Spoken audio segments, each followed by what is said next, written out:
کیا کمال کی خاتون ہیں، کیسی عبادتیں ہیں، کیسی ریاضتیں ہیں. وہ کون ہیں؟ حضرت رابعہ بصریہ رحمت اللہ تعالی علیہا. آپ کے بارے میں آتا ہے کہ آپ زاہدہ، نیک و پارسا اور خوف خدا والی خاتون تھی. دن کو روزہ رکھتی اور تلاوت قرآن پاک کیا کرتی. آپ کے سامنے جب کوئی جہنم کا ذکر کرتا تو خوف خدا کے باعث بے ہوش ہو جایا کرتی. آپ نے ننگے پاؤں بیت اللہ کا حج کیا، کعبہ مشرفہ پہنچی تو ہیبت اور خوف کے مارے بے ہوش ہو گئی. آپ خوب عبادت و ریاضت کیا کرتی. نیند کا غلبہ ہوتا تو ٹہلنا شروع کر دیتی اور خود سے فرماتی، رابعہ یہ بھی کوئی نیند ہے، اس کا کیا مزہ، اسے چھوڑو اور قبر میں مزے سے لمبی مدت کے لیے سوتی رہنا. آج تو تجھے زیادہ نیند نہیں آئی لیکن آنے والی رات خوب نیند آئے گی. ہمت کرو اور اپنے رب کو راضی کر دو. آپ نے 50 سال اسی طرح گزار دیے.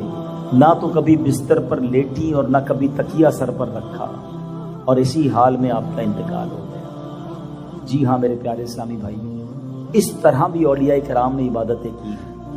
ایک وہ تھے کہ سونے کو غفلت سمجھتے تھے، ایک ہم ہیں جو اٹھتے ہی نہیں ہیں. سو جائیں تو کوئی اٹھا نہیں سکتا ہے. لوگوں کی فجر قضا ہو جاتی ہے اور وہ جب آرام کے لیے جاتی تو خیال آتا کہ نیند میں وقت ضائع کیوں کروں، قبر میں آرام کریں گے. وہ کہتے ہیں نا شاعر، جاگنا ہے جاگ لے افلاک کے سائے تلے. یعنی جاگنا ہے نا تو آسمان کے سائے تلے جاگ لو، یہاں عبادت کر لو، یہاں غفلت کی نیند سے اٹھ جاؤ. جاگنا ہے جاگ لے افلاک کے سائے تلے، حشر تک سوتا رہے گا خاک کے سائے تلے. ادھر جاگنا ہے، ادھر گناہوں سے بچنا ہے، ادھر عبادت کرنی ہے تاکہ قبر میں آرام مل جائے. آپ کو معلوم ہے ایک بزرگ بڑی پیاری بات فرمایا کرتے، فرماتے تھے زمین کے اندر آرام، ایسی زندگی گزارو، اتنا کام کر لو اچھا زمین کے اوپر کہ زمین کے اندر آرام ہو جائے. زمین پر ایسے کام مت کرنا کہ زمین کے اندر مار پڑے. یہ بات سمجھنے والی. آپ کو پتا ہے جو اللہ والے قبر میں جائیں گے نا، گناہگار کو تو قبر ایسے دبائے گی کہ اس کی پسلیاں ٹوٹ پھوٹ کر ایک دوسرے میں پیوست ہو جائیں گی. سانپ اور بچھو آئیں گے، مگر جن سے اللہ راضی ہوتا ہے نا ان کو پتہ کیا کہا جائے گا؟ نم کا نومۃ العروس، سو جا کہ جیسے دلہن سوتی ہے. ایسے بھی لوگ ہوں گے جن کو قبر میں باقاعدہ آرام ملے گا. ہم اللہ سے دعا کرتے ہیں کہ ہماری قبر کیڑوں والی نہیں بلکہ رحمتوں کی کھڑکی والی بنا دے. ہمیں جہنمی کفن نہیں جنتی کفن کا بستر مل جائے اور ہم قیامت تک چین کی نیند سوتے رہیں، نبی پاک کے جلووں میں گم رہے. حضرت رابعہ بصریہ کی کیا شاندار باتیں ہیں. ایک بار آپ کے گھر میں ایک چور آ گیا. اچھا آپ تھی بڑی نیک پارسا، آپ کے پاس کوئی سامان ہی نہیں تھا. چور آ کے حیران ہو گیا کہ گھر میں چوری کیا کروں. ایک لوٹے کے سوا کوئی چیز ہی نہیں تھی پورے گھر میں. اس کمرے میں گیا، ادھر گیا، بہت تلاش کیا، کچھ بھی نہیں ملا. اب جب دیکھا کچھ نہیں ہے تو باہر نکلنے کا ارادہ کیا. حضرت رابعہ بصریہ نے اسے دیکھ لیا.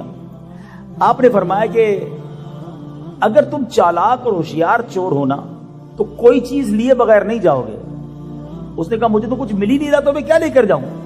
تو آپ نے فرمایا کچھ نہ کچھ تو تم لے کر جاؤ گے. ایسا کرو جو لوٹا تمہیں نظر آئے نا اس سے وضو کرو اور کمرے میں داخل ہو جاؤ، 2 رکعت نماز ادا کرو، کچھ نہ کچھ تم لے کر جاؤ گے.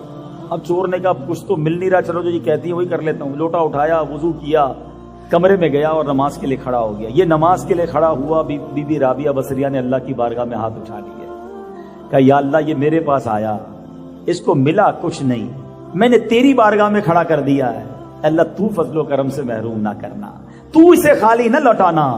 جب وہ نماز سے فارغ ہوا تو اس کو اتنا مزہ آیا، عبادت کی ایسی لذت مل گئی، وہ رات کے آخری حصے تک نماز ہی پڑھتا رہ گیا، نفل پڑھتا رہا، نفل پڑھتا رہا. اب جب صبح کا وقت قریب آیا تو بی بی رابعہ بصریہ اس چور کے پاس گئی کہ کر کیا رہا ہے. تو وہ سجدے کے اندر اپنے آپ کو ہی ڈانٹ رہا ہے، اپنے نفس کو ڈانٹ رہا ہے. یعنی اس مرتبے پر پہنچ گیا کہ اپنا احتساب کرنا شروع کر دیا کہ اے نفس، کہ میرا رب کریم جب تجھ سے پوچھے گا کیا تجھے حیا نہ آئی کہ تو میری نافرمانی کرتا رہا، میری مخلوق سے گناہ چھپاتا رہا، اب گناہوں کی گٹھڑی لے کر میری بارگاہ میں آیا ہے. جب وہ مجھ پر غضب کرے گا اور اپنی بارگاہ رحمت سے دور کر دے گا تو میں کیا جواب دوں گا. آپ نے اس سے جب وہ نماز سے فارغ ہوا تو بی بی رابعہ نے پوچھا بتاؤ رات کیسی گزری. تو کہتے خیریت سے گزری، آج جی اور انکساری کے ساتھ میں اپنے رب کریم کی بارگاہ میں کھڑا رہا، اس نے میرے ٹیڑھے پن کو درست کر دیا، میرا عذر قبول فرما لیا، میرے گناہوں کو بخش دیا اور مجھے میرے مطلوب و مقصود تک پہنچا دیا۔ پھر وہ شخص چہرے پہ حیران و پریشانی کے آثار لیے چلا گیا۔ اب سنو پیارے اسلامی بھائیوں، اب جو اگلا پیراگراف ہے نا، اللہ اکبر، یہ بڑوں کی بڑی باتیں ہیں۔ حضرت رابعہ بصریہ نے اب اللہ کی بارگاہ میں پتہ ہے کیا کہا؟ پھر ہاتھ اٹھائے کہ یا اللہ، یہ شخص تیری بارگاہ میں ایک گھڑی کھڑا ہوا، تو نے اسے قبول کر لیا۔ میں تو کب سے تیری بارگاہ میں کھڑی ہوں، کیا تو نے مجھے بھی قبول کیا یا نہیں؟ یا اللہ میں بھی تو تیری بندی ہوں۔ یعنی یہ نہیں کہ اپنا کمال سمجھا، آپ کہہ رہی مولا اس کو تو نے قبول کر لیا، میں تو بہت عرصے سے تیری عبادت کر رہی ہوں، مولا مجھے بھی تو قبول فرما لے۔ اب غیب سے آواز آئی، اے رابعہ، ہم نے اسے تیری وجہ سے ہی قبول کیا ہے، تیری وجہ سے ہی اپنا قرب عطا فرمایا ہے۔ آئے ہائے ہائے، یہ ہوتے ہیں اولیاء کرام، چور آئے نا اس کو ولی بنا دیتے ہیں۔ نگاہ ولی میں وہ تاثیر دیکھی، نگاہ ولی میں وہ تاثیر دیکھی، بدلتی ہزاروں کی تقدیر دیکھی۔ آتے ہو نا مزار پر، ضرور آیا کریں ہیں، اور ان کی نگاہ ولایت کی تمنا بھی کیا کریں، اور پھر ہمارے اندر تبدیلی بھی آنی چاہیے نا۔ مزارات پہ برسوں سے آ رہے ہیں مگر نمازی نہ بن سکے، مزارات پہ برسوں سے آ رہے ہیں مگر جھوٹ نہیں چھوٹا، بچپن سے مزارات پر حاضری دے رہے ہیں مگر حرام روزی جاری ہے، مزارات اولیاء پر بھی آ رہے ہیں، اور ماد اللہ اگر کسی کی نشے کی عادت بھی نہیں جا رہی، اس کا مطلب کیا ہوا؟